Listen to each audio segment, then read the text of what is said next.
What is up, everyone, and welcome to the Real Ones Canes podcast. That guy over there, if you're watching, that's Cam Underwood. He's managing editor, State of the U. You can follow Cam on the Twitter sphere at Underwood Sports. I am Brian the Beast London. Follow me at Miami Radio Beast. I don't manage anything. I could barely manage to get up. It's an inside joke between Cam and I because I overslept our taping time this morning, but it's okay. It's Sunday morning, and the Canes won last night. All is okay, Cam. All is okay, isn't it? It's just okay. I mean, I think it feels pretty good. Glad to see everybody here. Also, before we get started, having talked to a couple of people in the Twitter sphere, I got the call up to the majors, Brian. I was on the media prediction graphic and everything. Media prediction, yeah. Yeah, with media predictions, I predicted 41-6. And after the first touchdown on the first drive, Brian looks over and goes, "There goes your prediction." And there were other people. Everybody else said, right, some 10 or 13 or da-da-da-da. I said 10. Yeah, I mean, you did. All the other, people on the graphic. And I'm like, look, it's going to be okay. Da-da-da. We get the final touchdown, goes 42-7. So I'm off by 2 points total, one for each team. The only other person who was close was Gio. He had 42-10 Miami. That's what I had. I had 42-10. Oh, okay. Okay. But no one cares about my predictions. I didn't make the Kane Muse whatchamahoozy. Hey, look, you're with me, buddy. Like I hear you. I see it. But you look. Hey, 3 points is further away from the total than 2. It is. So I just want to go take a victory lap, my friend. Take a victory lap. Hey, here we are. So, believe me later. Listen to me now. I'm trying to tell. I'm not new to this. I'm true to this, guys. Like, yo, man, I'm trying to tell y'all. So, yeah, I feel good that, look, we got the win. We did all the things. We're going to get into the recap and everything, but hey, everything is well. You have coffee. I have coffee. We have another Canes win. Let's make it. All right, let's start with the offense. Please. So, because I think there's a lot more to talk about here in the tale of two halves with the offense, and I have a couple of questions for you. But here's, as I was leaving the stadium last night, I record a video to throw up on YouTube. And by the way, subscribe. Wherever you're watching this, just subscribe. Subscribe. Hit the like, hit the thumbs up, comment, all of that stuff. We appreciate it. Thank you. But I also was doing, thanks to you, I was doing a home video diary for stateoftheu.com, which will be up. I'll try to edit tonight, tomorrow, and we'll get that up by Tuesday. Okay. And so I was recording a couple of videos, and in both of them I said, listen, if you're just someone that, maybe tuned into the game, but like you're not a Miami fan, you're not a Stanford fan, you're living in like Iowa watching college football, blah, blah, blah, blah, blah. You're going to look at the final score, you're going to look at the stats, you can say, oh, Miami dominated. That's what they should have done, blah, blah, blah, blah, blah. Yeah. And at the end of the game, after the whistle went at the end of the fourth quarter, that would be the case. But at the end of the first half, that was not the case, especially offensively. It was a tough go early on, and it was frustrating, to say the least. I agree. It was frustrating, and it didn't necessarily need to be. The first drive was very successful early. Then you had 2 penalties when you get down in the scoring zone, push you back, drive stalls. Then Carter Davis misses a 43-yard field goal attempt. And you're like, oh, my God, like, here we go. Like, you don't win games with field goals. And I've said it before, the real translation of that is when you get in the scoring zone, you need 7s, not 3s. I know you can win by kicking a field goal, but the goal and target should be the highest amount of points that you can get on every drive. Looks like we're going to get that. Drive stalls, boom. Stanford gets the ball. And like it was a very plodding, methodical drive, right? With ruthless efficiency, as Shannon Dawson's called it. But then, half the first quarter's gone, right? Then Stanford gets the ball. They walk down the field in 12 plays for 74 yards. So you had a 5-minute drive for Miami, missed field goal, 5.5-minute drive for Stanford, ending with the touchdown. Now all of a sudden it's only 4.5 minutes left in the first quarter, and you're down 7-0. And you're like, oh my God. Then a 3-and-out on the next drive for Miami's offense. Oh boy. Oh no, sorry. Got a first down, and so it's 5 and a punt. Cool. Then you go for it on, then the next drive, walk down the field in at the Stanford 30-yard line. 4th and 2, CJ Daniels drops a wide open pass on slant. When he undressed the defender, wide open, ball hits him square in front of the face mask in both hands, right here. Ball hits the turf. Now you're like, what are we doing? You're in the scoring zone, but you don't want to settle for a long field goal. Why? Carter Davidson already missed one, and you're down 7-0. So it just took a lot of time. And, the run game was inconsistent. We needed to start using some different things. So it took a while. And I know that this has been a longer response. When things started rolling after that failed 4th down on the 3rd possession, deep in Stanford territory, after that, 6 of the final 7 possessions were touchdowns. And the one that wasn't was a failed 4th down on the Stanford 21. Yeah. So, this could have really been even more of a blowout if you score on the first drive and you have 2 drives inside the 30 that empty, without points. Yeah, so it's not the final result that has me upset. It's kind of the journey as to how you got there. I mean, it doesn't really matter much when it's all said and done, right? 42-7 is 42-7. Mm-hmm. But some of us that kind of care about the minutia and the details and all that stuff. Mm-hmm. So I want to ask you a couple questions because this was what was on my brain as I overslept this morning. One, I understand that the way to beat Stanford without knowing anything about Stanford is just to wear them down with the run game, just to bully them, just to absolutely overpower them, to make them demoralized with the run game. I get that. On the other hand, coming into the game, if you looked at the national rankings and the stats and all that stuff, the best aspect of their team, right, was their run defense. Also, they're very bad at pass defense on paper. So one would have thought I would have been seeing Carson Beck throwing the ball all over the place. Now, I don't know ball like you know ball, okay? I do not know ball like you know ball. I know ball as a fan. I don't know it as someone that's actually watched it for up close and personal for 30 years. I just don't pay attention that much. I have ADHD. So as I relay those things to you, what were your thoughts as you saw us continue to run the ball? And it became successful in the second half. So I get that. But also, you didn't see huge plays in the passing game. So a couple of nice plays, but you didn't say huge. You didn't. Your nuclear plays, they weren't there. I don't even know if you got any X plays last night. I'm not sure. Yeah, I mean, look, we got some decent plays. They were bailing pretty hard still with the cover 2 shell to not have explosive plays happen. There were a couple opportunities, but they did some nice twisty kind of stuff up front and attacked the weak link of the 5 offensive linemen. We need to talk about that, by the way. That's coming up. That was planting the seed for later. But yeah, so there was some of that. So they try, and teams are going to see what, you at this point of the season, you self-scout a little bit. So they're like, cool, we'll give up some intermediate and short stuff and then try to rally and tackle. And so, the passing game, there were a lot of lateral things that were there. I thought that Carson made the wrong read on a couple RPOs because they did the 12 personnel, so 21, 2 backs, 1 tight end, and then they took one of them and motioned them to the wide side of the field. Right.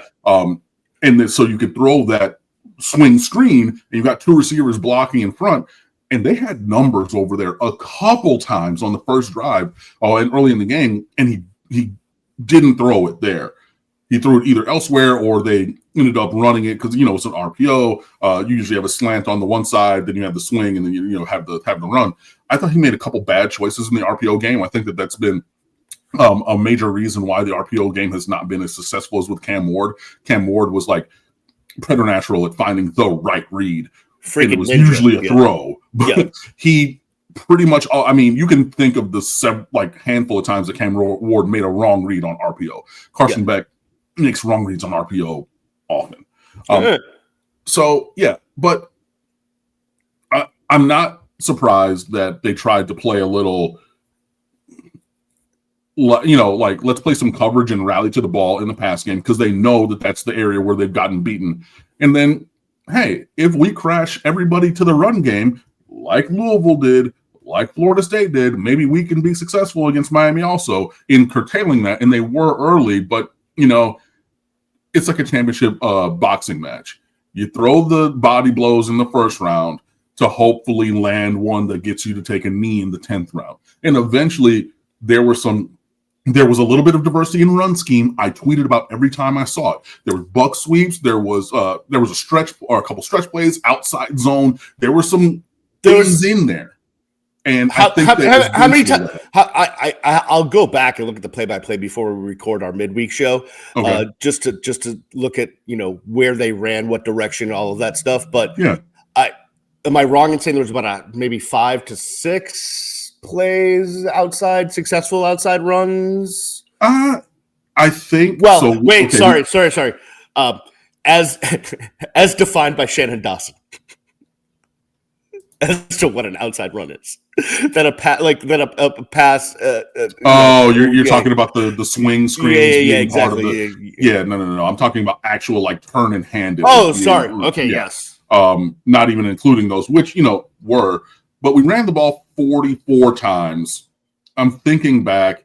Lyle had an outside run. It wasn't the touchdown. The touchdown was actually in a split zone that he had bounced. Right. Wheatley Humphrey had 2 outside runs. Fletcher had 3 or 4. Wait. Time out. Toney had 1. Pringle had 1. Wait. I'm not counting. Listen, Chris Wheatley Humphrey, glad he got in the game. Glad he got some run. At that point, the game was not close. No. It was out of hand. I'm not counting those. No, you have to count those because we ran. We ran the plays. I'm talking about showing the diversity of scheme. I know that the game was well in hand then, right? But we still ran a diversity of scheme at that point. That's all I'm saying. So I think that the body blows early eventually started to pop, and then there was that one drive after the Xavier Lucas interception where Mark Fletcher, he must have taken a Mario invincibility star because they just said, you know what, 17. 11, 16, 7 for a touchdown. Is that when on that touchdown he threw an elbow that I thought was going to upon replay I was like, how did that player not get knocked out by what Mark Fletcher just did to him? It was the second play of that drive, but when he just ran some. I mean, that was Marshawn Lynch run through a month face. I mean, it was good God, but on that they just said we're running, and they were all inside runs. By the way, on this 4-play drive. First down, first and goal, touchdown on 4 carries. It was haymaker after haymaker. And by that time, I think, okay, cool. We've seen the run game. We've leaned on the run game. We've started to get a couple things. And I think that's why Marty Brown didn't have as many carries this week because Mark Fletcher was cooking 23 carries for 106 and a career-high 3 tuds. And then you get Lyle in there. And I saw Kane's Insight tweeted this, and I want to basically quote what they said. It was really important for Jordan Lyle, basically in a basketball term, if you're a shooter, and shooters shoot, right? Whether make or miss. But you start to get hot when you see one go in. So you can be 0-8 from the field, you get fouled, and you get a free throw. And you just go through your whole routine, and you shoot it, and you see the ball go through, and you see the net ripple. And it just gives you that confidence. And Jordan Lyle scoring that touchdown, finally having that play pop in a way that he did as a true freshman and had not yet this year, so big for his confidence to see one go in, to see a play be completed. So, I feel good about the run game in totality. It was not from start to finish as effective as you might want, but they laid the foundation early, made a couple tweaks throughout the game, and then move forward. And I don't want you to forget about the weakness of the offensive line. Yeah, no, we're going to get there for 1 second. But I just after the game in the press conference, Mark Fletcher was available, and I asked him. I said, "How good does it feel that maybe the run game, especially you, weren't as successful in the first half, but as you guys kept going with it, as you specifically you, Mark, kept getting the rock."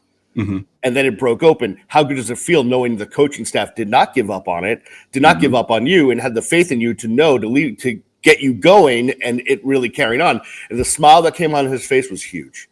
And he was like, yeah, man, like knowing those guys, had faith in me and trusted me to get it going. I was going to get there if you fed me the rock, and he did. And I just thought he just showed some really good exuberance on that answer. And I think you could tell that he was really relieved that they were finally able to get a good run game going. Yeah.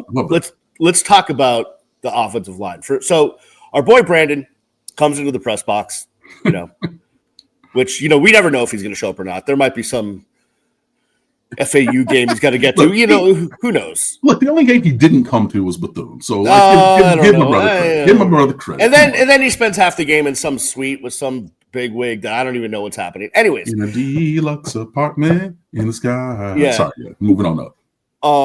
Although you got your own hookup, but all you came back with was peanut M&Ms and caramel popcorn. Anyways. You're welcome, by the way. Yeah, thank you. That was I shared that with you, both of you. So Brandon comes in and we're talking about just the game or whatever, and he mentions that Miami's got a little bit of a center issue. Not from snapping the football, not from leadership, not from calling out blocking schemes and what have you at the line of scrimmage, but from actually blocking. And I don't like to single guys out like this. They're college kids, what have you. But here's James Brockermeyer, transfers in from TCU. Before that, he was at Alabama for 3 years. So obviously he was highly recruited, big time player. He was Big 12 honorable mention last year. And then when I started focusing on it, there was times when he got pushed off the ball. And I was like, okay, like I don't know why I hadn't noticed this really before. I hadn't paid attention. I just noticed that, hey, wait, we're running up the middle again and it's not successful. I didn't really get into the why because, again, I don't know ball like you know ball. But that would seem to be an issue. Yeah, my good buddy Fred said this to me weeks ago. He was like, Brockermeyer's terrible. And I'm like, what? Because he's won ACC Lineman of the Week multiple times. He's like on the short list for the Remington Award for the best center in America. I was like, really, bro? Because I've been looking, at others. I've been, left guard rotation between Matthew McCoy and Samson Okunlola. By the way, if Okunlola jumps again, I'm going to lose my mind. But that's neither here nor there. Up in here? Yeah, I know. Yeah. But yeah, so I've been focused elsewhere. And he told me weeks ago. And I was like, bro, you're crazy. He goes, I'm not. Just watch. And from then, it's kind of been in my brain. I was like, man, played football, Fred coached football. I'm like, maybe let me look.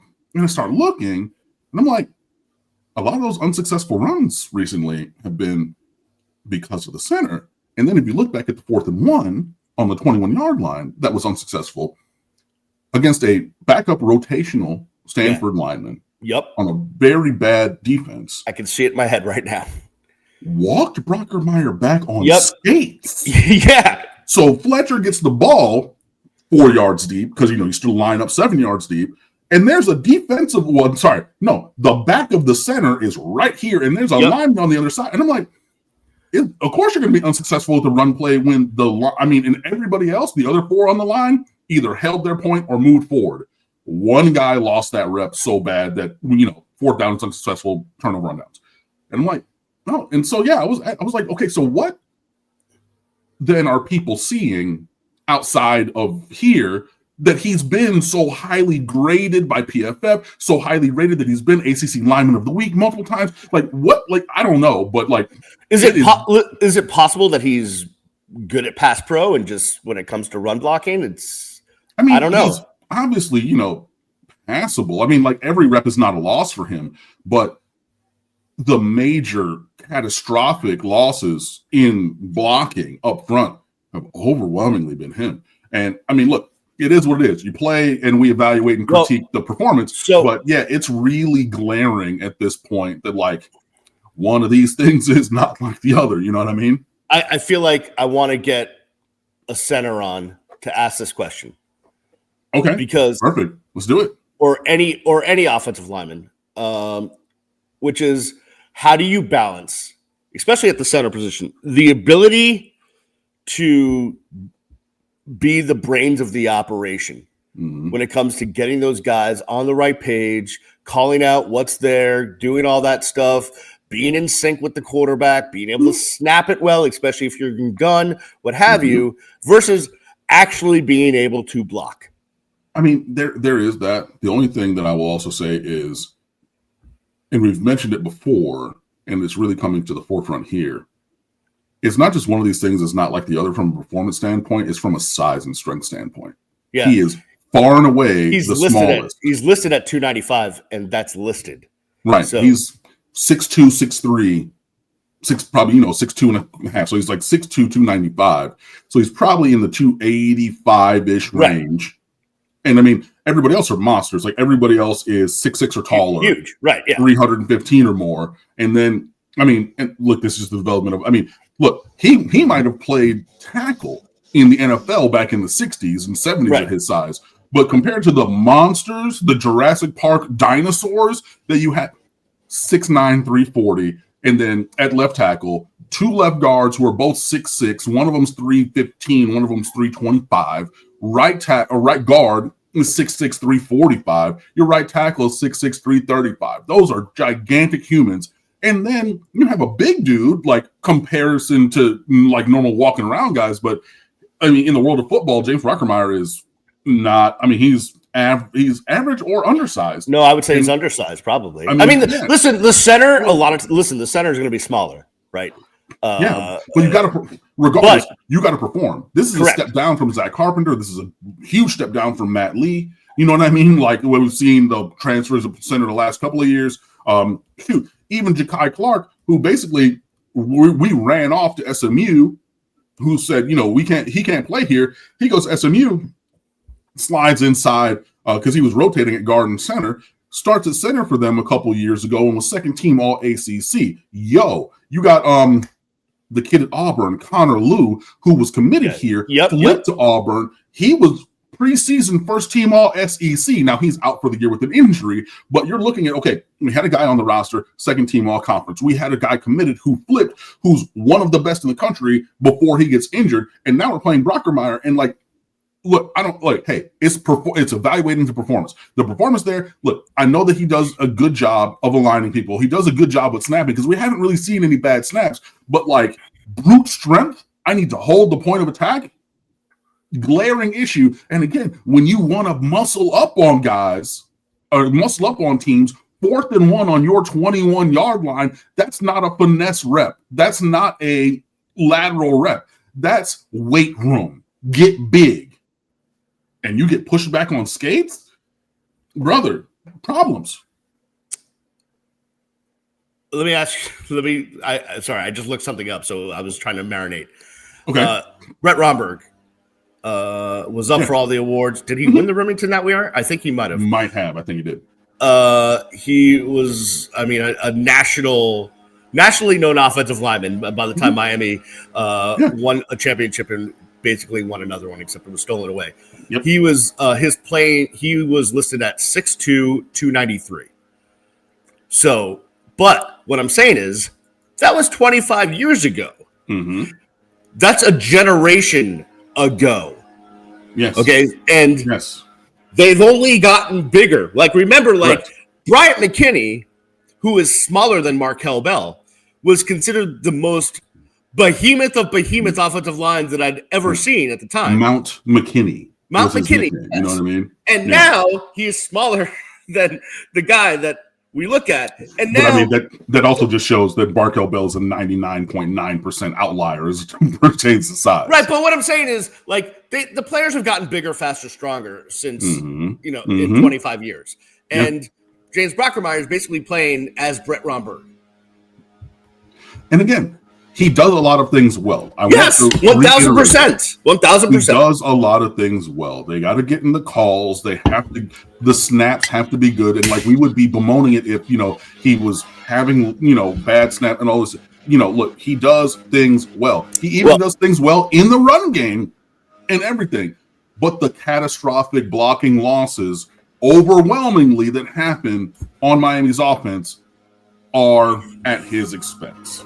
And oh wow, that is loud. There. Yeah, so the yard guy who normally comes during the week somehow I don't know what he was doing during this week, but he just decided to show up on a Sunday morning while I'm doing the podcast. So yes, the grass is being cut as I do this.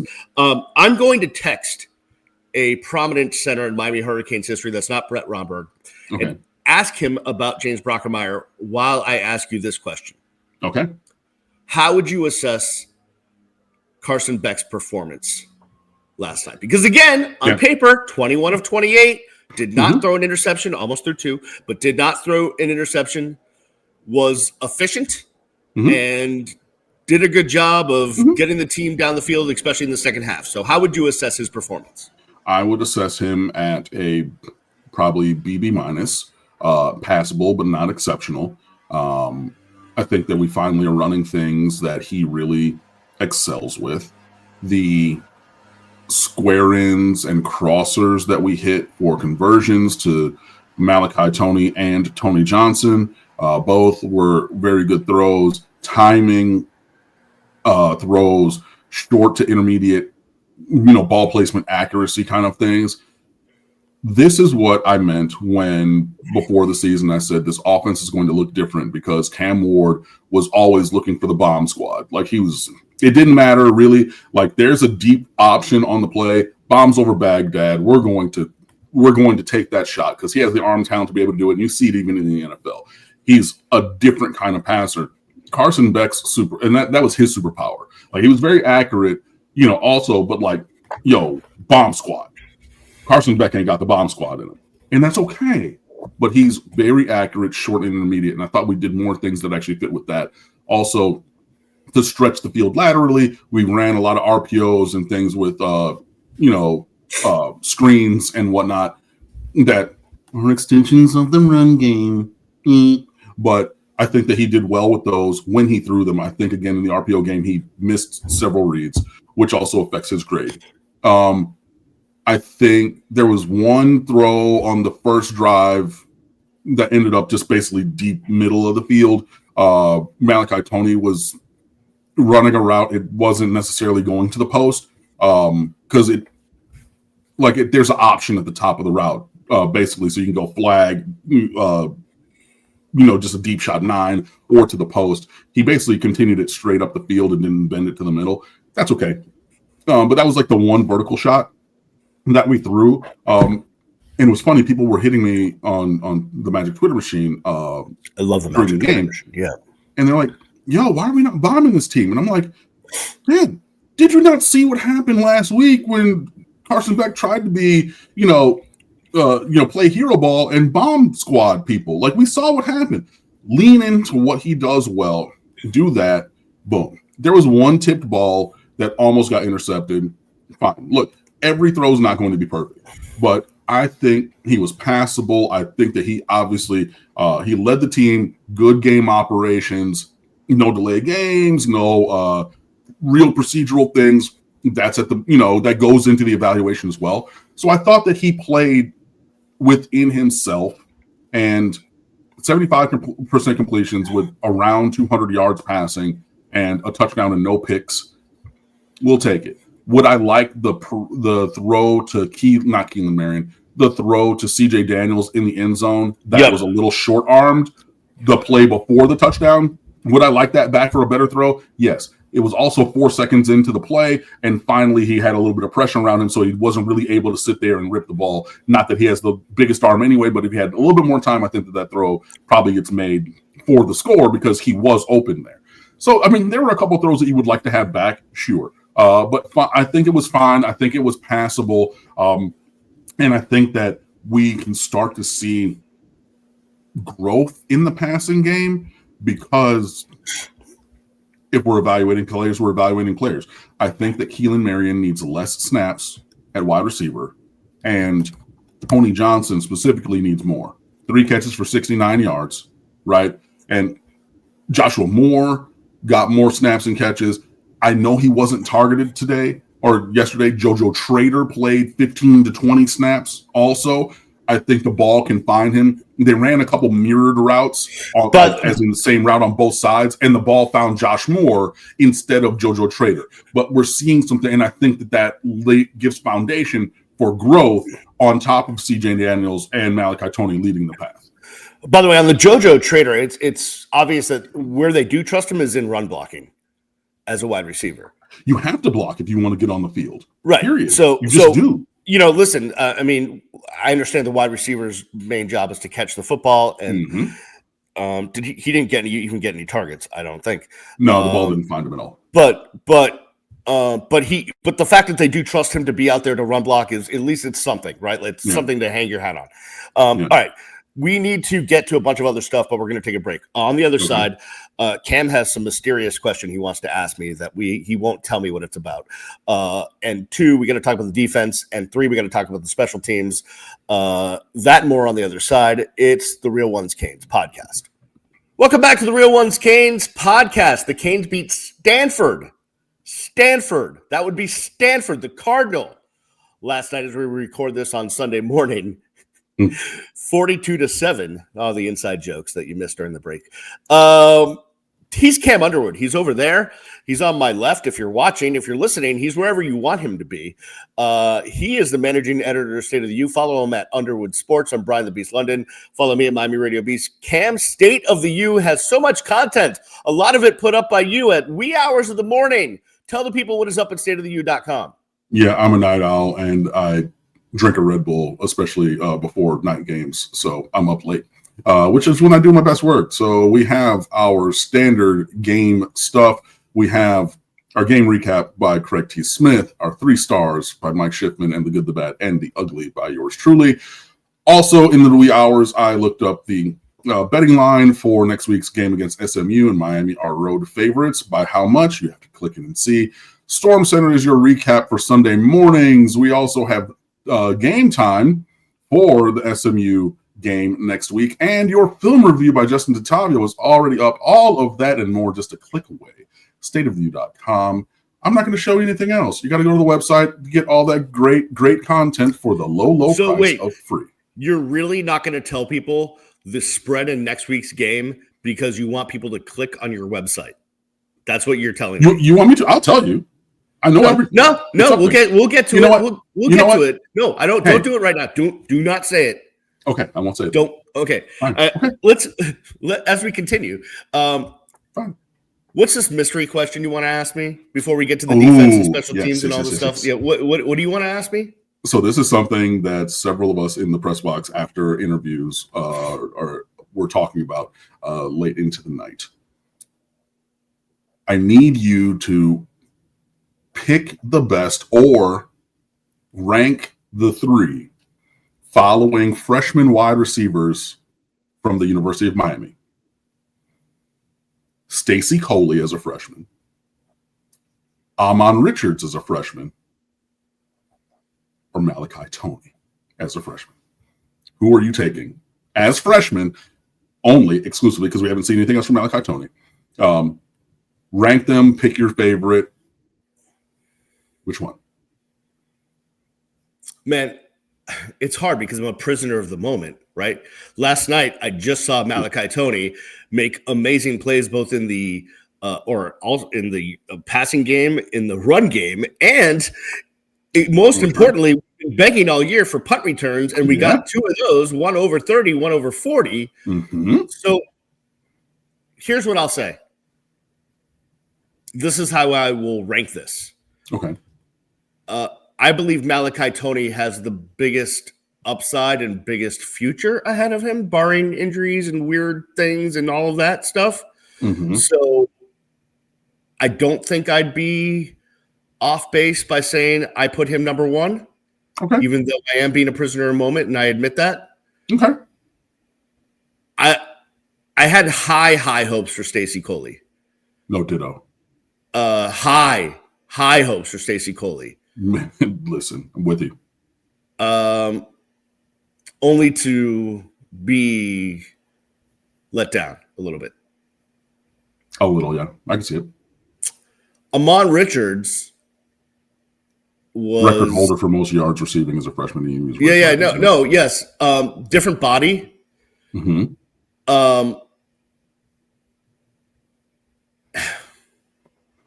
Yeah, I know it's tough. It's tough because Malachi's played his way into the discussion, which is why we talked about it. The several of us who were there, and I wanted to ask you. Yeah, I would still go Malachi, Amon, Stacy. Okay. Amon's career was derailed by injury, so we never got to see what he could have been. I think he would have been sensational. Mm-hmm. It was when obviously when he played, no, without a doubt, some of the biggest catches that I can remember in the last decade or whatever it was. But man, there's just something different about Malachi. Okay. He's different. People call him baby Jesus, call him amazing. He's, 7 games into his career. Yeah. And he is has the bona fides to be a great one. All that and a bag of chips. I also agree. And I had super high expectations and thoughts for Stacey Coley. There was a time in high school where I thought that Stacey Coley was going to be the number 1 player in America. I saw him single-handedly beat, when I worked at Miramar High School, he beat Miramar the year after Miramar won the state championship in 2010, basically by himself on a terrible Northeast team. He, in all phases, because he played, kick return, punt return. He played free safety on defense, which was basically, hey, y'all 10, go do some stuff, and I'm going to float around. And then on offense, he was uncoverable. I really thought. And he battled some injury. He would make a big play and then get dinged up and come out.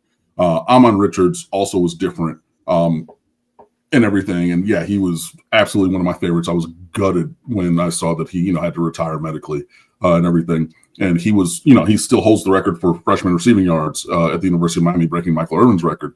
But I would say of those 3, I'm taking Malachi Toney, whether it's prisoner of the moment or not. But I really think, if you're looking at it, I agree with your evaluation. That was part of the conversation. But I wanted to bring it up to you and also the people. So hop in the comments. And I personally promise if you leave a comment about it, I will respond to you on YouTube. Oh, so, there we go. Jump into the comments. There you go. Yeah. So let us know, what your thoughts are. Again, Malachi Toney, Amon Richards, or Stacey Coley as freshmen at the University of Miami. Pick your favorite or rank all 3. Hop in the comments. Let us know. I turn it back over to you, Brian. And while you're in the comments, please make sure you subscribe, share, all of that good stuff. Well, come on. Yeah. We appreciate you. Let's get to this defense last night. I don't know. It's a good and a bad thing, right? You do the good, the bad, and the ugly. I do. The good thing is, I don't know that I've seen a coach, an assistant coordinator, make better adjustments on his side of the football than Corey Heatherman. That guy. Oh wait, okay, they just did X, Y, and Z. All right, we're going to do X, Y, and Z, and boom, we're going to shut that down. He's amazing at that. On the other hand, giving up points or touchdown or letting the other team just roll down the field on an opening drive often has me perturbed. And you can say, well, they're running their script. It's yes, all of that stuff. But still, I don't know how to feel about that. I would love to just come out and shut a team down, 3 and out for first drive. Yeah, and I would love that also. Let me look. The first drive was, there was one explosive, but it was nickel and dime. It was Cole Tab. By the way, great name for a NASCAR driver, Cole Tab. And 2, I did not, when thinking about this game, think that Cole Tab was going to be the huge factor for the Stanford offense. He was just about the only factor for the Stanford offense, and that was only on the first drive. But it was kind of annoying to me.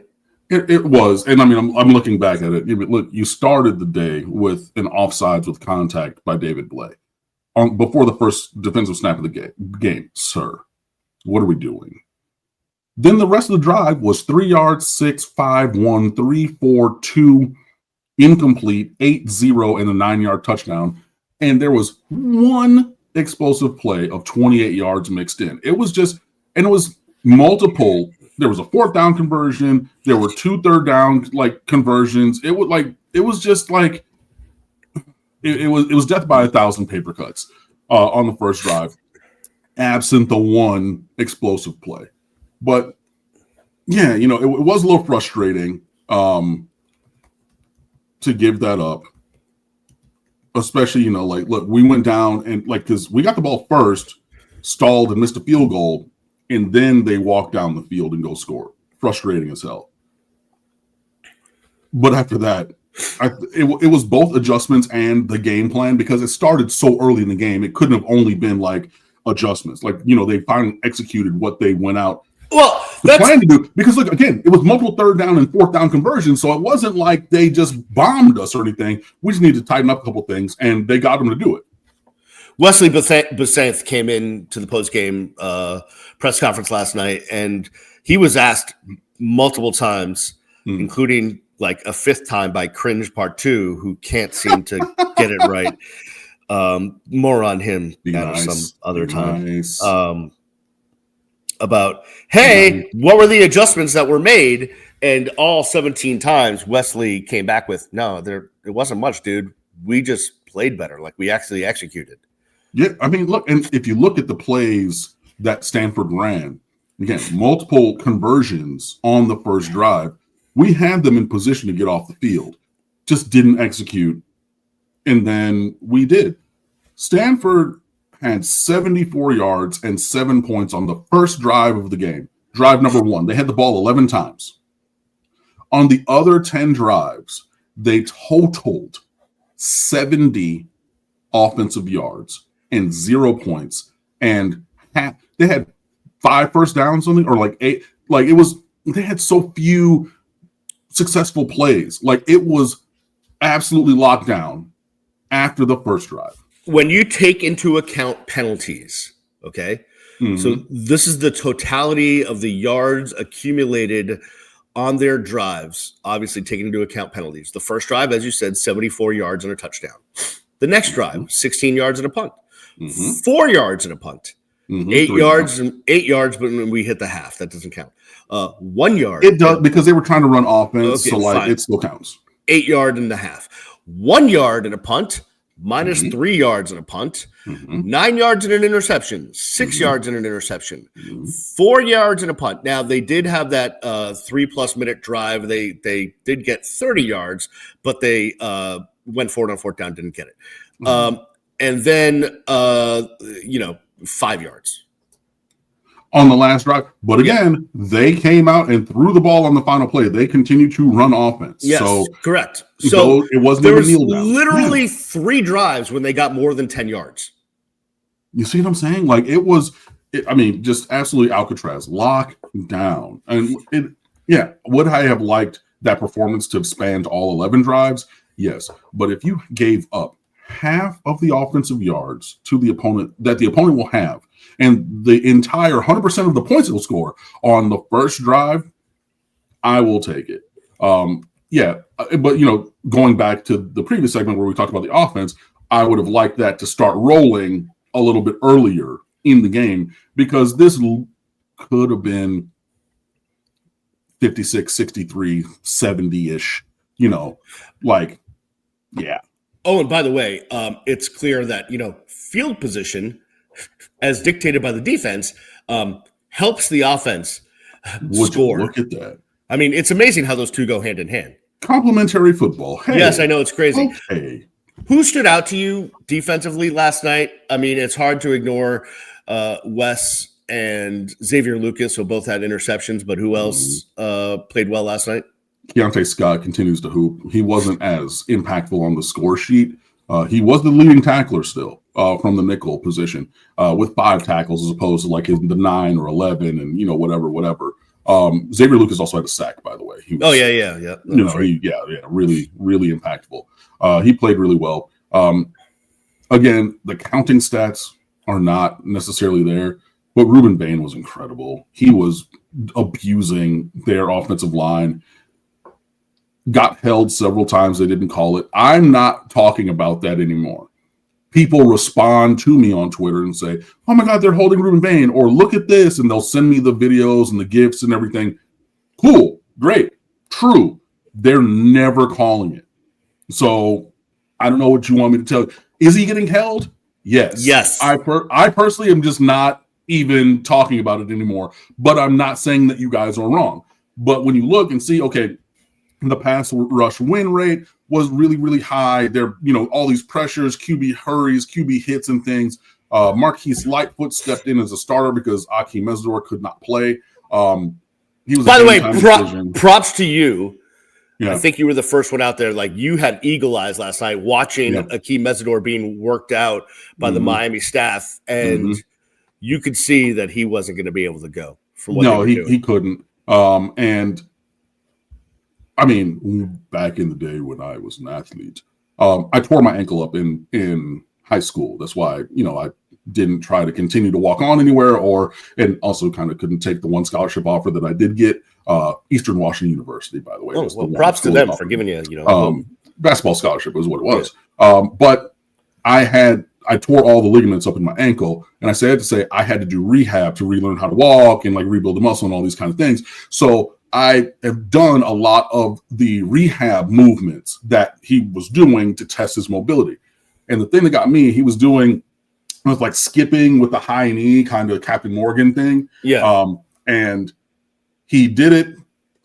So he did a bunch of movement things, and he was kind of doing some short area, change of direction, stop, start. You could tell plenty of hitching his giddy up. Even early in the workout, I was like, he can't play. He can't play. And it ended with the Captain Morgan jumping one. He did it with his landing on his left leg with his right knee up, and then he goes the other way. It's obviously his right leg that's the issue. And he jumped, and he couldn't land. How you land with the musculature of your leg and it supported. He went to land on the right, and it was. I said, stop. Don't even. And literally, the S&C staff who was out there, Jason Taylor was right next to. There were at least 7 or 10 staffers who were watching. When he couldn't land that skip jump on his right leg, it was stop. They literally, you saw one of the assistants go out. He didn't. The head S&Cs who were there didn't even have to direct him and said, "Go, no." And he kind of was. I'm like, no. Jason Taylor gave him a little pat on the ass, give him a little motivational. Hey, man, it's okay. Yeah. You're better off. Right. So that was, but in his place, Marquise Lightfoot, I thought played really well. Did a good job, yeah. I think I also want to highlight Ahmad Moten and, oh my God, the freshman, number 93. Dante Simpson. That's who I was going to bring up. Dante Simpson. Because all of a sudden, Don Jackson in the internal PA. So that's just the PA that's in the press box. No, we don't get the same PA that everyone else gets in the stadium. We have someone else that does PA for us in the press box. Down, distance, all that stuff. And Don comes in with tackle made by number 93. Simpson, and it was there was a pregnant pause between the number and the name. But Dante Simpson absolutely literally ate a running back, ate him. So props to that. But and not just on one play, he was in there often and making an impact. So really a shout out to him to single out for the performance. And then it's tough because they only Stanford only had the ball for 22 minutes of the game, or 23, something like that. We killed them on time of possession, and they only ran 54 offensive plays. So you really didn't have an opportunity for any individual to really get high counting stats. It was really more no individual, but the sum of the parts of the defense. Everybody really did a great job. But I wanted to single out Dante Simpson and Ahmad Moten Sr. Inside because they were whipping behind up front. All right, I'm going to call an audible because you talk too much. So we're going to take another break. And then on the other side, we're going to do special teams and a quick look ahead to SMU with the spread, which Cam has been protecting, and the game time. Cam wants you to go click on stateoftheu.com. He doesn't want you to hear it here. He wants you to go click on his website. Do both. Do both. We'll be back right after this on the Real Ones Canes podcast. And we are back here on the Real Ones Canes podcast, segment number 3. Cam Underwood, managing editor, State of the U. Follow him at Underwood Sports. That's him. I am Brian the Beast London. You can follow me at Miami Radio Beast. Cam doesn't know which way to point if you're watching. It's okay. Cam, let's talk about the special teams last night. There was the good, the bad, and the ugly on special teams. The obvious ugly being missing a field goal, which you just can't do because at some point a game's going to come down to that sort of thing, and you need to be able to hit them. I'm sure there was some bad. Oh, I know what the bad is because you wrote about it in your good, the bad, the ugly on stateoftheu.com. I'll let you bring that up. And the good, though, Malachi Toney punt returns. Hey, where's that been? There you go, man. Look, you've been asking for explosivity on kick returns across the season.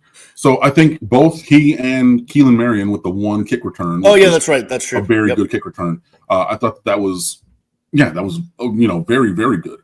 I really think we need to look at the scheme of blocking for returns on special teams entirely. I firmly believe if Miami blocked up the kick return better, Keelan Marion takes that to the crib. Like that if he's at BYU last year, he's celebrating in the end zone. Like there was space, and there were opportunities for players to make blocks that did not happen.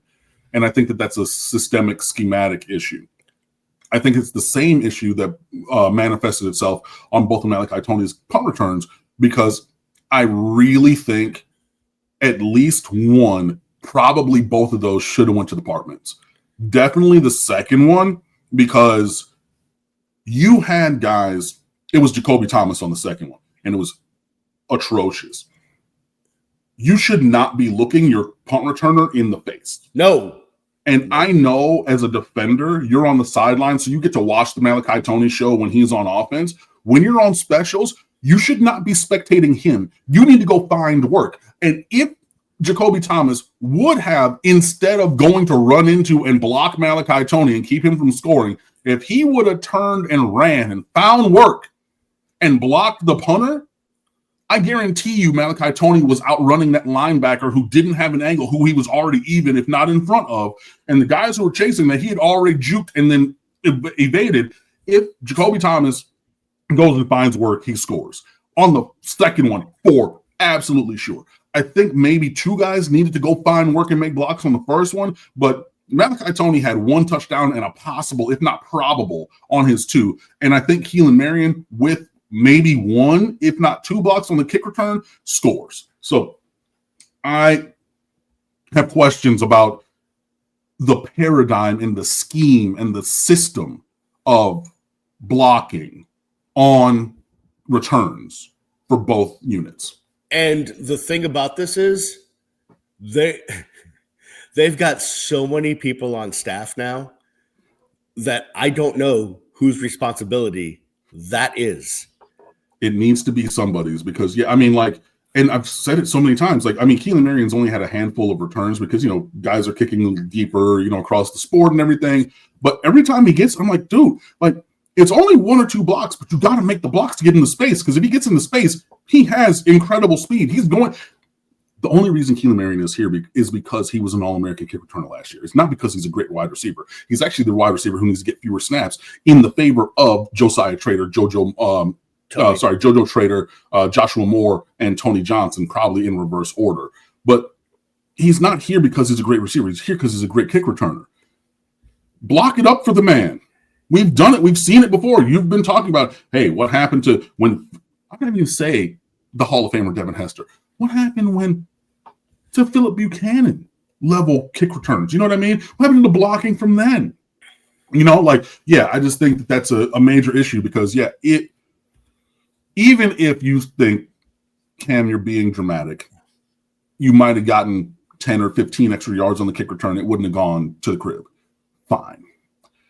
But on the punt returns, that second one should have went to the departments. That first one could have. But I think that you probably in the return game, to my eye, reasonably should have had 2, if not 3 return touchdowns yesterday. And I think the reason that we didn't was because of failings of the blocking, not of the returners. And so for me, that's the issue that needs to be adjudicated. Yeah, I would wholeheartedly agree with you. Listen, I was so underwhelmed by their return game for the most of the season that just to see anything was like, like water being poured down my throat after walking through the desert. Like it was just like, Yes. yes, we can maybe do that. Okay, good. Listen, I'm not gonna sit here and I mean the kid missed a kick. It does happen. It's hashtag college kickers. But don't do it again, please. Yeah, which is also informing, and I know people were very mad, especially about the first failed fourth down from the Stanford 30, as opposed to going for a 47, almost 50-yard field goal. You tried a 43-yarder and you missed it. Right, they made the right call as to go for it. There's no doubt about that. But I'm just remember, let's go back in time. This is before Miami had scored. We're still down 7-0 after 3 possessions to Stanford. People are getting restless. There's a couple bluebirds after, an incomplete pass or the drop on fourth down. But like looking at the process, we gave you an opportunity and you missed that one. We need to get on equal footing. So I know that we're deep in scoring range. We're not going to go to the kicker again and things like that. It just needs to be better. And Dylan Joyce only punted one time, but it was a beautiful 47-yard bomb that was downed inside the 20. So that was pretty great. But yeah, it was good to see life from the return game on specials, and hopefully we'll continue that as well. All right, Cam, listen. Let's go. If you don't want a spoiler as to what the line is for Miami's game against SMU, and you don't want a spoiler as to what time that game kicks off, put your fingers in your ears right now, okay? Because and then when you're done with that, go check out stateoftheu.com because Cam wants the clicks. And look, you should be over there fanning with us anyway. I don't even know if it's going to be a spoiler because I tweeted both of these out from the State of the Union. No. You have it on the journalistic embargo that we could not give out these numbers in the first 2 segments of the show. Sure, go ahead. All right, so Miami will be in Dallas next week taking on SMU. I am not making the trip. I try to stay out of Texas unless I'm going to Austin, in which case someone give me a new liver. But otherwise, I've been to Texas enough for myself. Miami will travel to Dallas, take on SMU. I was kind of perturbed. I was a little bit upset at this game time. Well, hey, it is what it is. It is also SMU's homecoming, so be excited for that. And it will kick off at noon Eastern, 11 a.m. Central. So Mario Cristobal bemoaned the fact that we're playing all these night games at home. He wants to take advantage of the South Florida heat. It won't be South Florida heat. It's that dry Texas kind of a thing. And I went out there for many years. My mother lived out there and worked in Dallas. So, I'm not going back there because my mother doesn't live there anymore. But yeah, noon Eastern. So we get a nooner on ESPN is the game. Which is, by the way, that's 11 a.m. in Dallas. So, yep, nice and early. Nice and early for the boys. Which has me thinking about Miami. I have me already worried about a sleepy nooner for Miami. Hey, it is what it is. But again, Mario Cristobal wanted an early game, so you get that. It will be on ESPN, so it does have premium television placement. The ACC does not have a primetime ESPN ABC game this week. The primetime game is ESPN2, I believe, this week in the ACC. And 12 is the number of the day, brought to you by the number 12, because Miami opened as 12.5-point road favorites with an over-under of 54.5 for the game. So 12 o'clock Eastern, 12.5-point favorites, the number 12, ubiquitous for this week's game or next week's game. By the way, it is going to be 1st. Absolutely beautiful. A high of 70 degrees in Dallas next Saturday. Yeah, I mean, that's football weather for darn sure. It's going to be a couple of clouds in the sky, 2% chance of rain. It is going to feel like 67 degrees with just a light wind out of the south at 8 miles per hour. It is going to be beautiful football weather that Miami better be overly caffeinated for so they don't have a sleepy nooner. As far as the spread goes, I don't know. I always like you're going to favor Miami by 12.5 against a team that's they've lost 3 games and they just lost to Wake Forest by a point, and they lost to a decent TCU team by 9, and they lost in double overtime to a not so great Baylor team by 3 in double overtime. I should say SMU is really good, or pretty good, I would say. SMU beat Stanford 34-10. If you want to do some comparison shopping there, our old friend Rhett Lashley is there. He will drop some plays, and we will see what Miami can do against the Mustangs. Yep, that's going to be the theme of the week. We saw Jeff Brom chef it up, and come up with some stuff early, some scheme busters and whatnot. I think that. So last week, actually, the loss against Wake Forest was SMU's first ACC loss ever, because they went undefeated in conference last year and won their first few games this year. It's the first time they've lost an ACC game. They're going to try to bounce back from that. It's homecoming. They've hosted and have so many former Hurricanes. Like, I called them the SMU Hurricanes last year because their leading receiver is Romello Brinson. Yeah, still, but before they had Ja'Kai Clark, they had Jared Harrison Hunt, they had Elijah Roberts, they had Jafari Harvey, they had Jalen Knighton, they had. You haven't even gotten to the one I'm thinking of. Plays in the Kansas City Chiefs now. Oh, Rashard Smith. Yeah, I was going to say him. But they had all these dudes who were like, well, and Rhett is like, hey, private school, major city. Come on, come from Coral Gables over here to North Dallas, and everything. So the connections are rife. Obviously, he formerly worked here and everything. Tyler Van Dyke is also at SMU. He's not playing because he's rehabbing from his torn ACL last year. But the connections are plenty, and he's a mad scientist drawing up offense. So it'll be interesting to see how we're able to combat that. And then also just keep the offensive success going. But they're going to be keyed up. It's homecoming. It's going to be a nooner, 11 a.m. local time start. So we'll see what's happening. But, the playoffs continue for Miami. Win every game, go 11-1 and make the playoffs, regardless of if you make it to the ACC championship game or don't. By the way, I don't know if you said this or not, because I think I blacked out for a moment. Second leading rusher is Chris Johnson Jr. I forgot to list him on there. But yes, Chris Johnson Jr., whoever. All sorts of names we are familiar with. So many. And there's probably a couple more there. Zion Nelson, coming back from a medical retirement, has played some snaps there. Remember him? There's so many dudes. There's so many connections. Obviously, we're going to write about them on stateoftheu.com this week. So we know what's in front of us. Homecoming at SMU in North Dallas. Nooner, 12.5-point favorites at open. Go win. Cam, should we have a game watch? Should we pony up somewhere at a noon for a couple of noon libations to watch the game with some people? Maybe.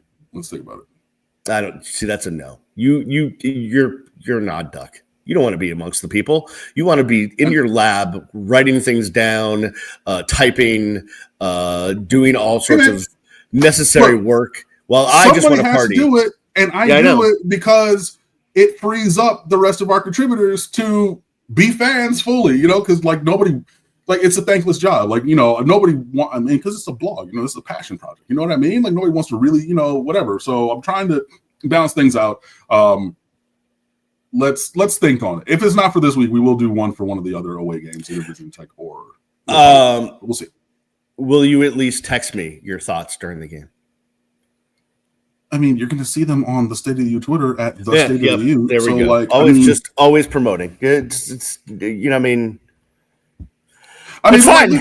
Everybody wants to look. I have 5 Canes group chats. I have other people from those chats texting me individually, and I'm like, bro, you see me live tweeting through this game, trying to third screen for people who aren't there and people who are, overseas or whatever, deployed. There's a couple people who it's just I'm not trying to big time people up, but dude. Oh no, no. What we do? Nope. You have an ego, and you're big timing people. It's how I've done it for 13 years, man. You are cocky Canes writer. I'll be that then. Cool. Who was only 2 points away from the score prediction yesterday. closest one of everybody. Just wanted to remind everyone. All right, that'll do it for this week's recap show. Miami beating Stanford 42-7 at Hard Rock Stadium. It ended up being a decent, a good crowd. Actually, they announced 63. I don't think there were 63 there, but it was actually a better crowd than I thought was going to be there, considering what I saw in the secondary market as far as tickets available. But they got sucked up late, and people went to the game, so that's good. The Miami will have Syracuse next at home. Go to that one. Go see the Canes take on the Orange. As Cam says, you only got 2 more of these. So only 2 more, November 8th and November 15th. So get your butt in the seats. All right, we will check you sometime during the week. We'll let you know when that episode is going to drop. For Cam Underwood, managing editor, State of the U, follow him at Underwood Sports. I'm Brian the Beast London. You can follow me at Miami Radio Beast. We will see you next time right here on the Real Ones Canes podcast. Peace.